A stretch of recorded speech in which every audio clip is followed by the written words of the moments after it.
Welcome to UnTrended, where we lift the lid on extraordinary ideas about business and culture. I'm Nicole Jones, and with me are Billy Hamilton-Stent, Chief Strategy Officer, Jamie Fewery, Creative Director, and Jon Lonsdale, CEO. Names are a funny thing. Ask Shakespeare's most famous heroine, and they're not all that important. After all, that which we call a rose by any other name would smell as sweet. Ask the President of America, on the other hand, and names are just about the most valuable thing there is. Not just a descriptor, but a tool for restoring American greatness. But putting aside the Capulets, Montagues, and the Gulf of Mexico/America, what do names actually mean for businesses? Are they really the most important thing in your arsenal, a way of shaping perception, signalling intent, and making or breaking the success in your market? Or is a brand name just the window dressing? And crucially, what's the special sauce that makes some names household names? Is there a science to that, or is it all about context, luck, and longevity? Today, we'll get into all of that and more. But first, to kick us off, it's On Trend, where our guests give their views on some recent cultural happenings relevant to our topic. Let's get into it.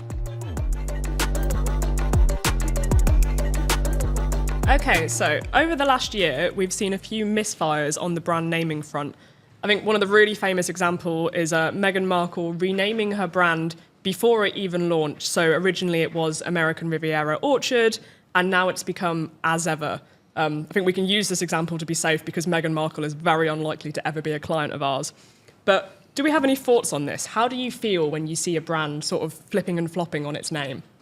Well, with Meghan in particular, I think there's a more profound question, which is Meghan Markle is the brand, isn't she? So the name is Orchard, etc. But the brand is her. And that is a question about, which maybe we can get into later, but that's a question about the difference between what you call something and what it actually is. Because her original one was The Tig. That was her sort of Gwyneth Paltrow goop-esque lifestyle website, The Tig. And I think that was pretty good because it just, could mean anything, couldn't it, The Tig? Yeah, I mean, it betrays a level of uncertainty and a lack of confidence in what you're doing in the first place. I'm always reminded of when I used to try and name bands when I was like 15, 16. And the most uncertain moment of a band is like, because you've not played a gig at that point, you've not recorded anything, you might have a couple of songs, but you need a name. And at that stage, when there is nothing to hang it on, all names sound a little bit stupid.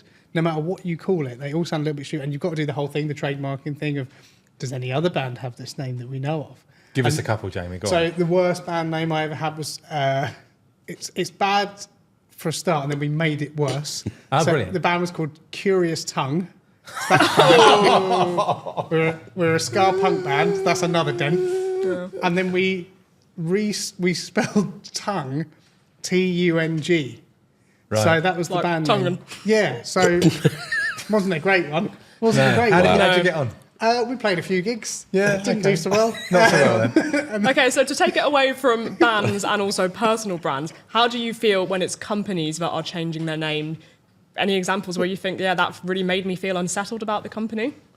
I think it's the same thing. It's just it's a lack of confidence, or they're trying to shift and reposition and be seen slightly different by their market. But by that point, if they have customers, if they have a profile as a brand, it's kind of already settled in the minds of those people. So as soon as you try and shift it, names are weird things, and that you put them out and then you lose ownership of them.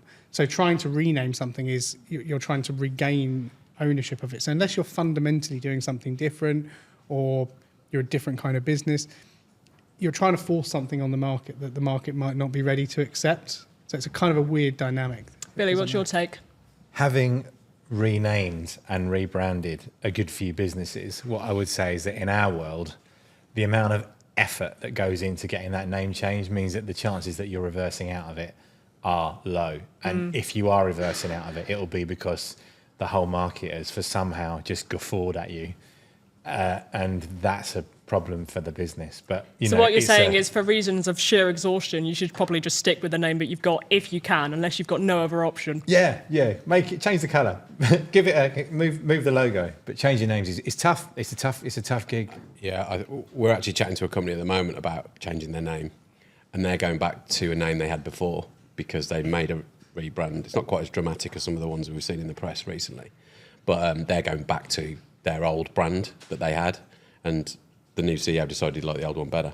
So it's like going back to your ex, isn't it? You just know where you are. You know where the problems are. Exactly. Yeah. But the conversation with him is like, yeah, we're going to change the name. I'm just going to get back to the old one because we've still got the URL. You know, it's that sort of... Practically, that makes sense. Yeah, exactly. It's always kind of an act of shimmying. I always think, like Waitrose, they sometimes put Waitrose and partners underneath it, which is a signal to market. Then they'll back out of it again. And there's always, it's just a kind of endless back and forth about what do we want people to know us as, what do we want to be seen as, and what kind of signal we're putting out there with that. Okay, it's time to get into the big topic for today. Brand names. Are they everything or just a fancy label? What function do they actually serve and how are they created? Let's unpack the power, the pitfalls, and the emotional pull of brand names, especially in B2B. Jon, I'm going to come to you first because I know that you talk a lot to companies about their names. How much do brand names really matter? Well, me personally, I think they matter a lot. And this comes from someone who's like named his own company a few times. So I think I'm a bit more biased. Back to the band example we had earlier. But I always ask companies about their name and where it comes from because I think it's a really important part of the sort of origin story. So I think when we get into a rebrand, name always has to be considered, even if it's like thrown out really quickly. I know not everyone agrees with that, but I'm a big believer in names. Billy, what's your take? I think they're really important. Interestingly, the CEO reference, the amount of times the CEO and the executive group have a kind of casting vote that is really powerful. And some really good and some less than great names have been decided on. I think literally the people who are leading that business need to feel comfortable with the words coming out of their mouths. And that speaks to something quite human and cultural as much as it does about something executive and business-like, So you can, I always weigh up the board and I go, right, is this going to fly if we are thinking about changing the name of the business, no matter what the story is that sits around it, and I agree, that's really important. If the people in the room that need to start saying that and standing in front of people and saying it in a really purposeful way don't buy it, forget So it. how do you articulate that to a client? Because obviously so much of that is about emotion and nostalgia and people have, connections to names for certain reasons. What sort of strategic frameworks or groundwork are you saying to say, this is why a name is good? Like, what is it that makes a name good or interesting or memorable? There's a bit of alchemy to it, obviously. There's a magic that you probably can't quite put your finger on. But then there's also the story. And I think to Billy's point, when you put a name out there into the world, you name a company and you put it on all your marketing materials, most of the audience you're putting it to will not think of the story behind that name, but the people who work at the business and who have chosen that name, they have to believe the story to it. They have to be bought in on that story. I can think of naming no names. Companies that we've worked on rebranding and renaming and have got somewhere deck after deck after deck of hundreds of names for companies. And I remember, to your point about executive boards, we've tried to name fairly serious businesses after flowers or something like that. And there's a solid story and a really clear rationale. And you could just tell immediately there was a visceral like, no. Yeah. Although I thought Gladioli was a really good name for a business. It would be a good name. In any context, it could Queen be Mary a good name. Rose for a B2B business, I think, is a strong offering. It could be a good name for a business, but I think it's outwardly into the market. People don't probably look at the story or don't hear the story, even though there is one. But inwardly, that story has to really connect and really be felt. So I would be interested in that case, as a group of people who have all had a crack at naming businesses. Do you have a process for how you go about that? If a company comes to you and says, right, okay, we need a new name for this thing, how do you get into that as a task? Jon, what would your approach be? Well, I think there is a process. I think there is a process that you have to follow. And I think actually it's led by years of experience of going through the good and the bad of that process. You have to go through a boring, sort of legal and practical process of understanding what names are there and what that drives a lot of it. So as well as the brainstorm that says, can we come up with a new name? Often it's driven by what's there and what's available. So that's my experience. It's never quite as exciting as you make out, or you start off with a great idea, but you then get narrowed down really quickly. So once you've gone through that process, I mean, if Jon's putting the practical lens on it, but then once we get into kind of creative, big thinking time, how are we doing that? So similar to what Jon was saying, actually, you start to look at the trademark and kind of thing. You look at the market, and with any creative exercise, you look at the market and what it's doing, what other brands are there, what names they have, and what cultural levers they might be pulling on to get to those names. So whether it's something around nature or pop culture or something like that. And then then you get into the people and you start to think about who you're working with at that brand and what kind of name they would be comfortable with, what kind of story they're wanting to tell, and what the origin story of that business is, and then trying to get to a name that way. And I always think there's no point telling brands to be named things that they're never going to be comfortable with. Billy and I've worked on naming loads of times. I don't know what your process is. Do you? Well, there is the structure of it as well. So from a taxonomy point of view, we tend to put a little box together that is, you've got brands that are definitively descriptive. I always thought a really good brand name was ServiceNow. It's like, okay, well, I know Even what my I'm mum getting can there. understand that one. Right, yeah, I She's know getting that's service and she's getting it right now. Probably something to do with service that you get quite quickly. Yeah. Brilliant. At the other end of that is something like Google, right, which we all use now as the beloved verb, but it's just a nonsense name in its origin, right? Yeah. And then you get things where people want to have like the surname might be a name-based thing, or they want to have an acronym because they want to sound really opaque. Those things are also drivers of what happens with brands. We've had brands that have gone from being long names down to just 3 letters, and it makes them sound like technically nothing. But what they're trying to do is just be a little more pointed in talking to people and being able to communicate. So there is logic in it. But one of the things that people keep picking up on here is cultural references. Isn't that quite tricky though? Because you want your brand name to have longevity. If you are doing something that is a response to a cultural moment, I know we go through trends in naming, such as disemvoweling, where you just get rid of all the vowels in the name.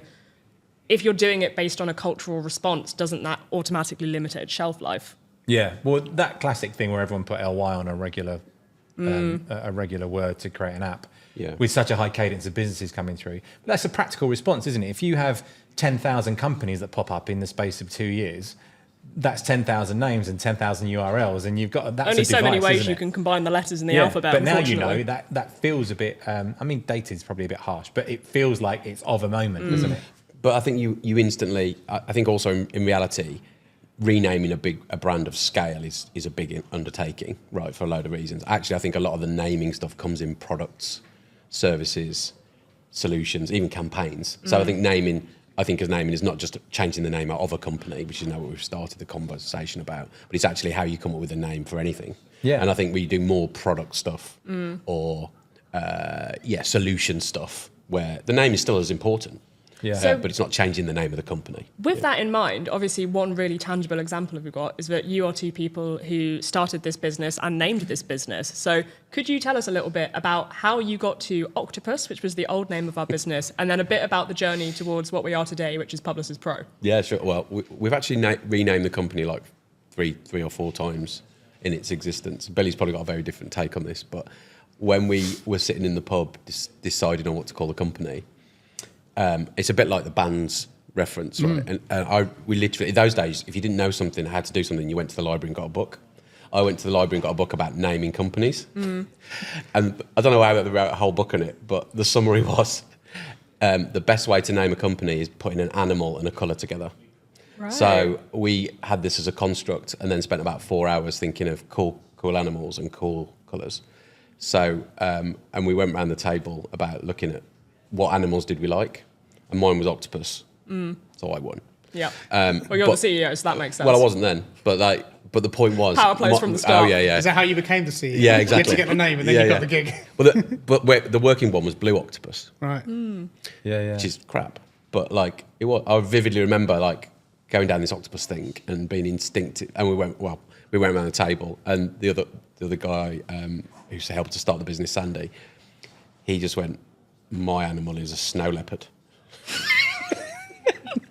So he argued. Wow, what could have been? What could have been? And if you know Sandy, that is even funnier.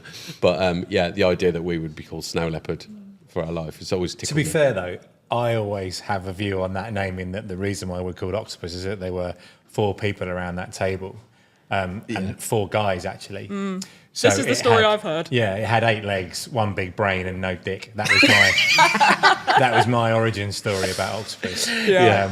So choose whichever one you want. Yeah, exactly. I was once in a client scenario where somebody said to me, "Why is Octopus called Octopus?" And that was the story that I had heard, and I was like, "I'm gonna have to make something up because I don't think I can say this to this finance client." But you'd be amazed how many people do ask about how the name you derived the name from. It's a story, right? Because it's a story, yeah. And I think there's probably about 10 different versions of that origin story. So what I've learned about naming since is when we made the move to Publicis Pro, which I think is by any measure a more functional name than Octopus, the power of a renaming is really important. So what it's led to a load of clarity and frankly sort of awareness around us being part of Publicis Group just by having, we do B2B, professional and Publicis. So it's not the most creative name, but actually the clarity of it really resonates with everybody. So I learned about it doesn't always have to be the coolest thing to be a great name, which I've always sort of spent most of my career thinking. So that was because we even had feedback from it. It was like, oh, I love the rebrand. Name's a bit boring. It was a bit of a 1-2 moment for me. When I first heard it, I had this emotional reaction of like, oh, but Octopus means a lot to me. And then I was like, oh, wait, this makes way more business sense. I remember that moment because I remember talking to you about it and that we were going to make this shift. And I remember around that time, there were a few of us that we were kind of running this thing called Publicis Pro, and we were still Octopus, and we were in the business of rebranding Octopus with a new story around it. And a few of us started to say, we should just kill off the Octopus bit. We should just lean into Publicis Pro. And no one wanted to say it because we all thought that the founders of the business and the people that have been here the longest would be really averse to that. And even other people involved in the process, because I'd been here, 8 years at that point, they didn't want to say it to me because they thought the emotional pull of Octopus would have been so great. And I remember we were sitting in a meeting where finally someone said, we thought about just not doing it. Everyone was like, I've been thinking that Interesting. too. But it's quite, as John said, it's quite a dispassionate name, Publicis Pro.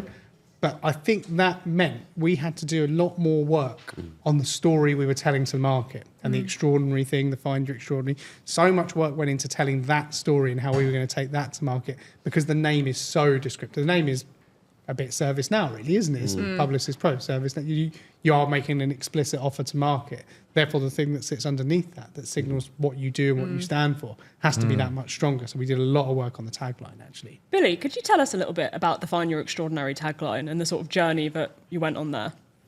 Yeah, well, we are really into the idea of businesses. I think that's what motivates the business to do marketing. So in B2B, I think in the same way that a consumer company or a consumer marketing, agency has an innate interest in how people behave and what they do and how they buy things. I think we have the same in the sense of business and how it functions. So we geek out a lot on that.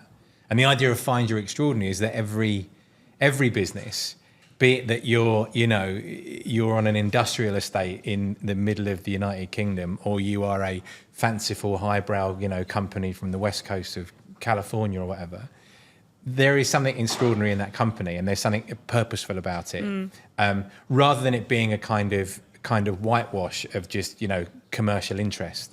I don't think that's what companies are about. That's definitely not why I think we are motivated to be in B2B. So yeah, and it wasn't my line, but it made a lot of sense. Jamie, was that your line? Who's taking credit for the line? Although, of course, all endeavours are shared endeavours in a creative agency. So genuinely, it was a group of people. I had the word extraordinary, and the reason I had the word extraordinary is because there's not really a synonym that does the same thing, that is so broad in its meaning. It can mean the most humble thing, the biggest thing. It's just everything can be extraordinary. It can be a detail, in a way. it can be scale, exactly. It can be everything. So the word extraordinary was probably the most consistent thing throughout the entire branding process for the company. And other things kind of coalesced around it.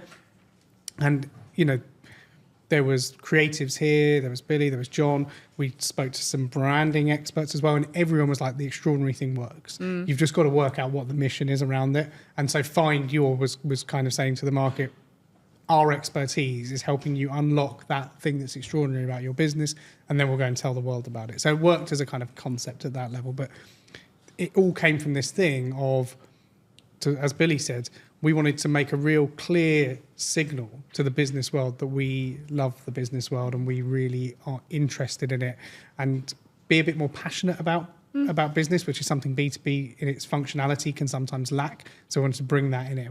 That's where the work came from. How did it feel, John, to go out and start telling that story? Because obviously as the CEO, you're always doing pitches, you're always kind of putting that first line of this is who we are and this is what we do. When you switched into doing the Publicis Pro Find Your Extraordinary, what was that experience like doing it for the first time, and what sort of reaction did you get? Yeah, weird. It's weird, when you've said, because just sort of, when you've been there since the start, the name is part of the story. And Still slips out sometimes, doesn't it? Yeah, it does. I've found myself doing that.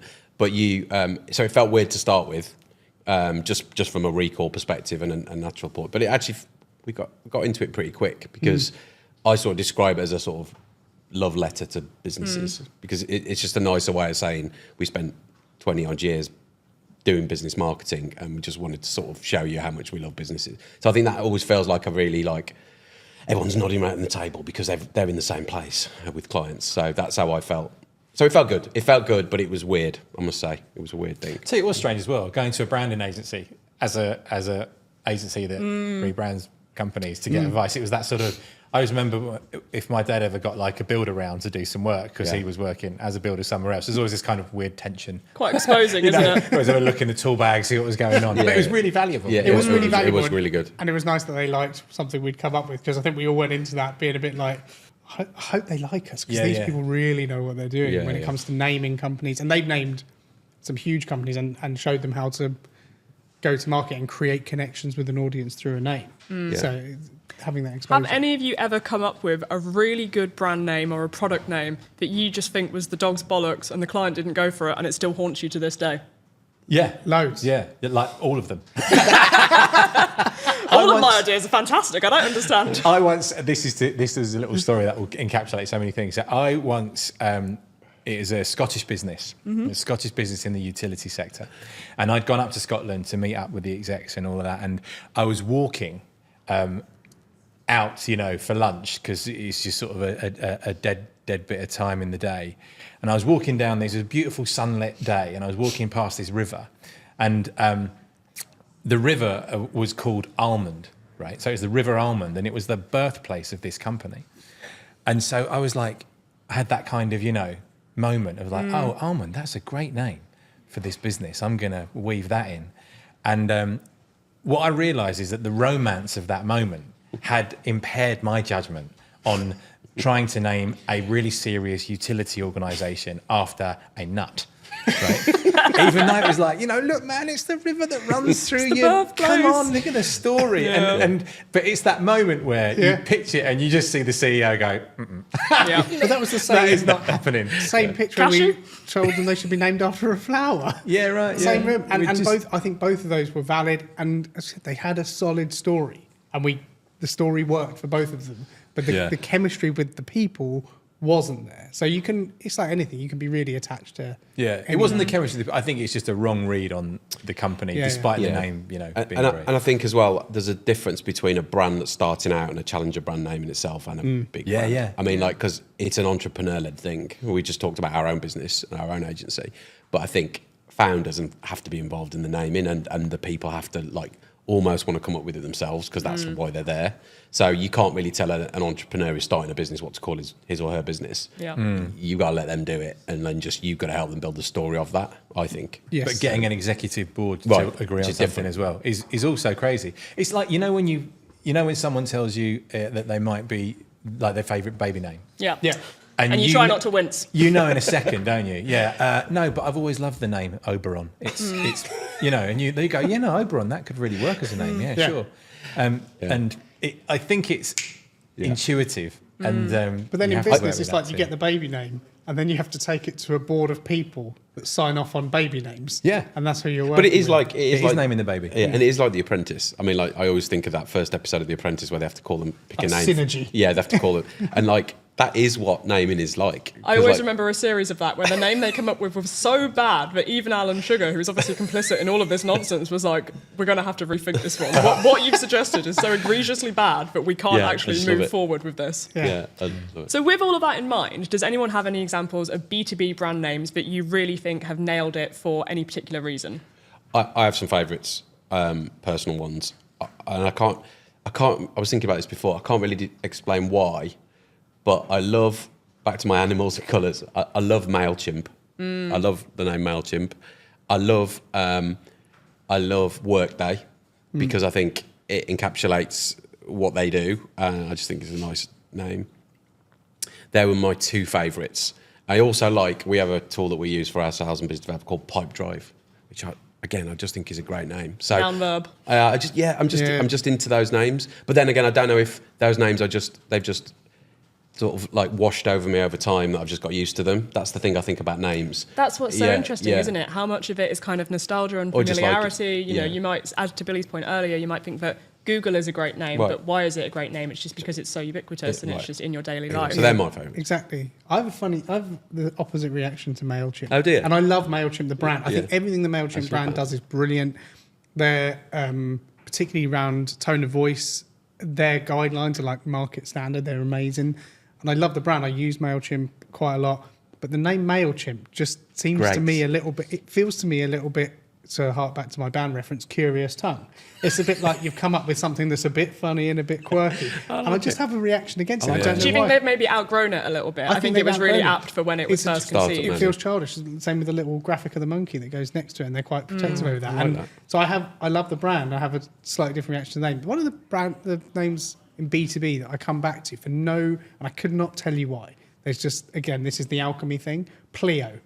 I just like the sound of the name Pleo. They're like a payments fintech company. that's a good name. It's just a nice name, and it's one of those where you talk about like nonsense verbs and stuff like that, where people they make up a name out of nothing. It's a bit Lewis Carroll in a way. You're just making a kind of silly word, and it just feels appropriate and it feels right. And there's obviously so many million brand names out there. Some brands kind of grow into their name and it makes sense. So like a Google, like Nike or something like that. They I think the grow Beatles into did a that. name. I think that is the best example of like a name that when you look at it on a piece of paper is not too much at all. Yeah. So the origins of it, you know why it's called the Beatles? I don't think I'm a little bit Because young it's for that, spelt so different, please. right? It's not the Beatles in the name. It's the gang of the Marlon Brando gang in the World Bunch. What you're about to say, it's a gang of Beatles. I was No, like, yeah, that's, yeah. that's quite a story. But that is a name that has grown in stature with the business. What I'd also like to celebrate about naming, just to tell you what kind of strange country we can get into with naming, is that we can on this podcast credibly say, I'm not so sure about MailChimp. It reminds me a bit of Curious Tongue, and people can nod along, knowing that there's something that has meaning in that conjugation of words. That's what we celebrate. My favourite names are. I like ServiceNow. I said it already. It does what it says on the tin. At the other end of it, I like at the disruptor level, I like Monzo. I think Monzo is a good firm statement in the very, very robust world of banking to say you're going to get something different here. I think that all of the digital banks have done a really good job. Yeah. I think I agree. Starling, Revolut, Monzo, I think across the board, that is a clean Atom, sweep of names. another one. All good. Interesting. Here's a question. Have you ever been in a situation where a client has pitched a name for you and you've had that kind of baby reaction of like, that's terrible, and you've had to try and explain to someone why they can't call this thing that?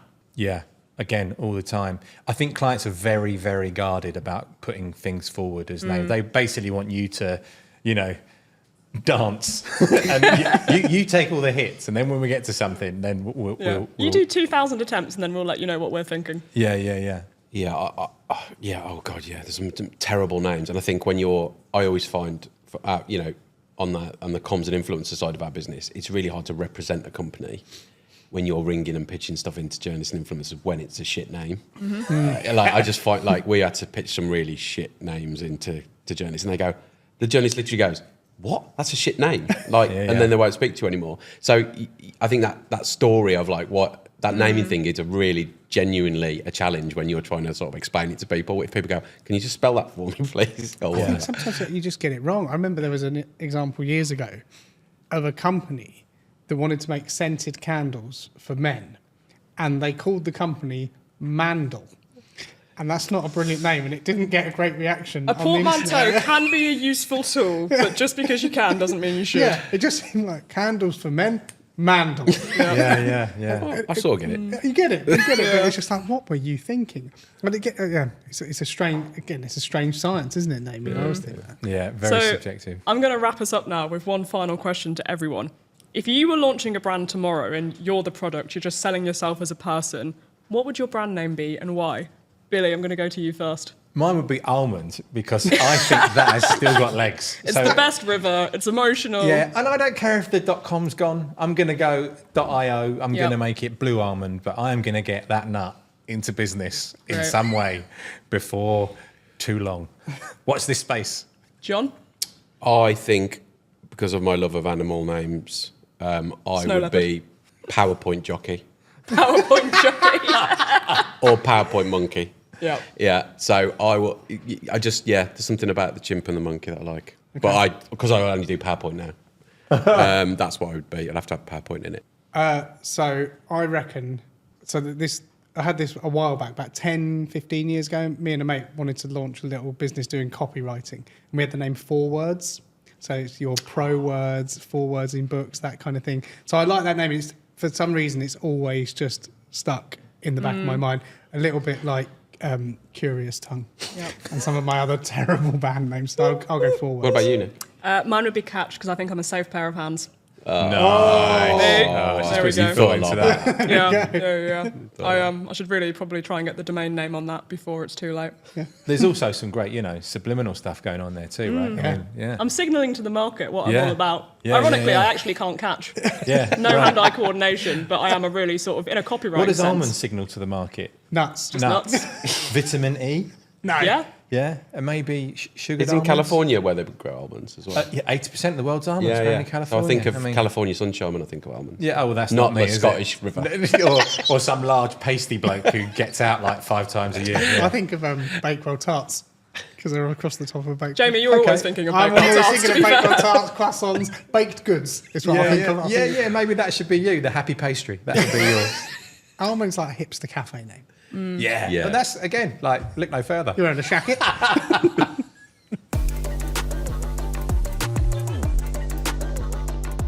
All right, now it's time for our final segment, Mailbag. This is where we take on your burning questions in 90 seconds or less. John's going to draw a question from the mystery bag and pass it to our guests for a quick-fire response. John, over to you. Right, mailbag. All of the overflowing questions rumbling around. Okay. What's the single biggest mistake to avoid with naming a B2B product?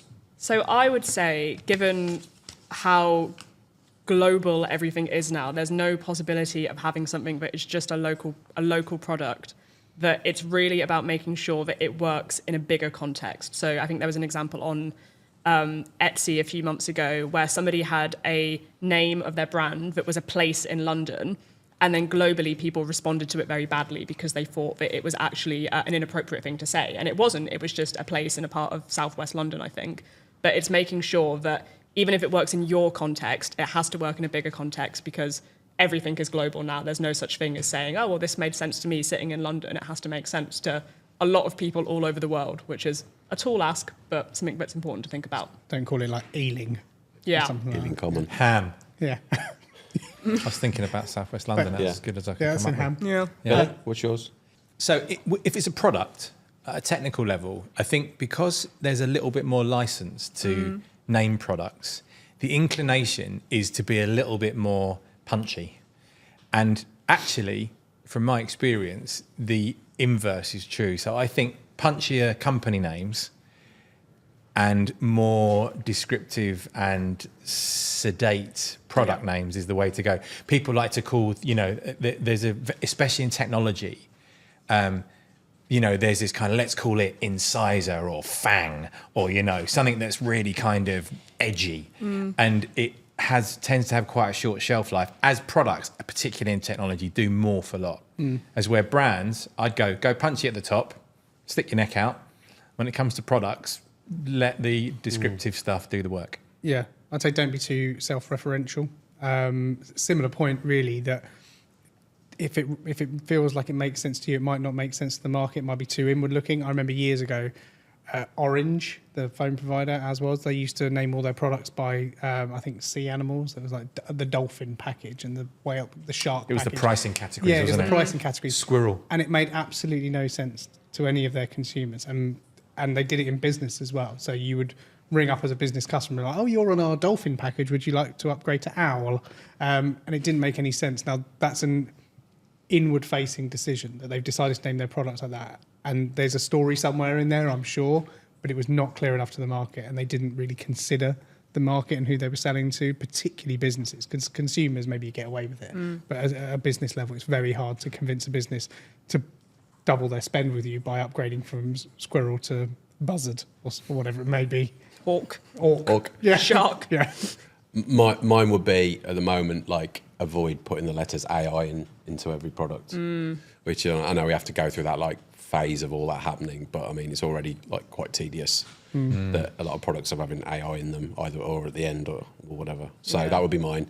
Let's like move on a bit now that we've all accepted that's the thing. AI powered is getting a lot of screen time and it's variable levels of truth. I think in like 5-6 years it will be seen as really retro and of its time. Like, you know, we opened by talking about brands that had the LY or removing, just sticking an R at the end of something without a vowel in between it. I think, you know, 5 years from now you'll look at AI this, AI that, and it will seem dated. Well, I'm old enough to remember when everything was mobile, so .mobile was a thing, and like, you know, everything had to have a mobile version of it or whatever it was, and then the app Wave and all that stuff. But I think we've probably had enough of those now to sort of not have to do that and categorise it. But that'd be mine. And that's all for today's episode of UnTrended, a name that we all like very much, even if we do keep getting confused about whether the first T should be capitalised when we post about it on LinkedIn. If you like this episode, make sure to subscribe or follow so that you don't miss what's coming next. Have questions or topics you'd love to cover? Drop them our way using the link in the episode description. We'd love to hear from you. Thanks for tuning in to UnTrended. Catch you next time.